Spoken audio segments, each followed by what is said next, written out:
morning mga jang. So, hindi ko alam kung good morning pa ba to or tanghali na talaga.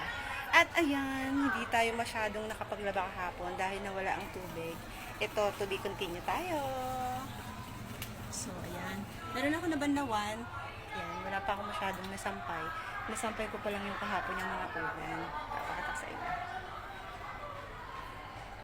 So, ayan mga jang, nasampay ko na nga pala yung lagayan ng ulan. Lagayan ng ulan? Hindi, tinanggal ko kasi yung kanyang ano dyan, yung parang bulak niya sa loob. Yan yung kahapon nag-struggle ako. Charot. So, ayun, eto na nga. Magsasampay na nga tayo ng ating mga bibing, mga damit. Ito siya. Nakapagbanlaw na ako kasi medyo malakas na yung tubig. Thank you Lord naman. At sana magtuloy-tuloy na ang araw na to. Pero feeling ko, uulan na naman siya. Ayan, madilim na naman. Pakatang sa inyo. Diba? Iba na naman ang kulay ng langit. Kanina nung umakyat ako dito, medyo maliwanag na siya, tsaka may araw-araw na.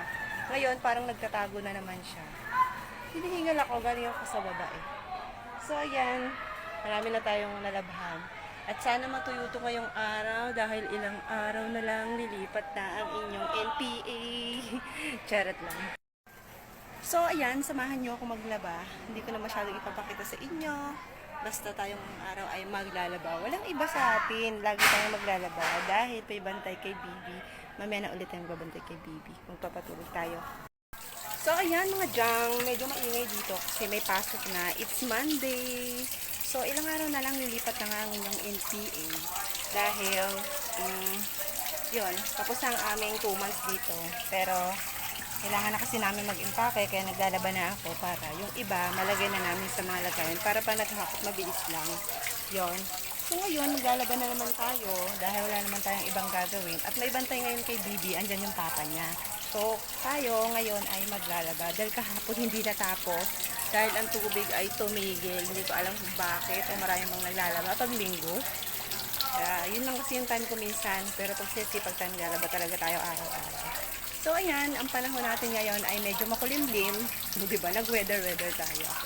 At, yan, may nasampay na ako yung aking mga unin kahapon na nag-struggle ako yung don't mind the background na kasi yan na talagang ang background natin dito sa taas. So, wala naman tayong ibang gagawin dahil lagi lang naman tayo nasa taas. So, ayan, malakas na yung tubig, diba? Thank you, Lord. Sana naman magtuloy-tuloy na yung init para naman makatuloy tayo. Para bukas or mamaya makapag-impake na tayo ng iba nating mga gamit na hahaputin. Kasi sa kaingin tayo lilipat. So yun, medyo mahirap ang akyatan doon dahil yun ay medyo matatarik ang lugar doon. Doon yun sa ate ko. So lilipat na nga pala kami. At doon tayo magkukontinue ng ating mga vlog. So, yun lang mga dyan. Sana supportahan nyo pa rin ako sa aking TikTok account at dito sa aking page. Diba? At saka sa YouTube channel ko na rin. Sana subscribe nyo ako doon. Yun lang.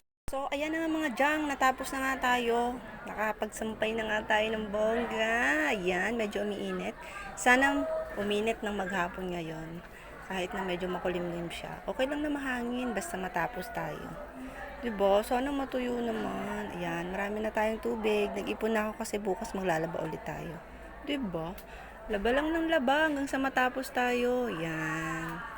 So, to be continue tayo tomorrow. So, ayun nga mga dyan. So, natapos na nga tayong magsampay. Diba? Ang bilis natin. Siyempre, habang may tubig, sulit-sulitin na natin. Bilisan lang natin ang kilos natin para matapos tayo agad. Ayan. Sana uminit na maghapon. Diba? Nakapagsampay na rin ako. Ayan. Thank you, Lord. Sana matapos na tayo. Mamaya mag-i-impake na tayo ng iba nating mga gamit. So, ayun. Mamaya bababa na rin tayo. Diba? Ang bilis nating matapos. Yun lang.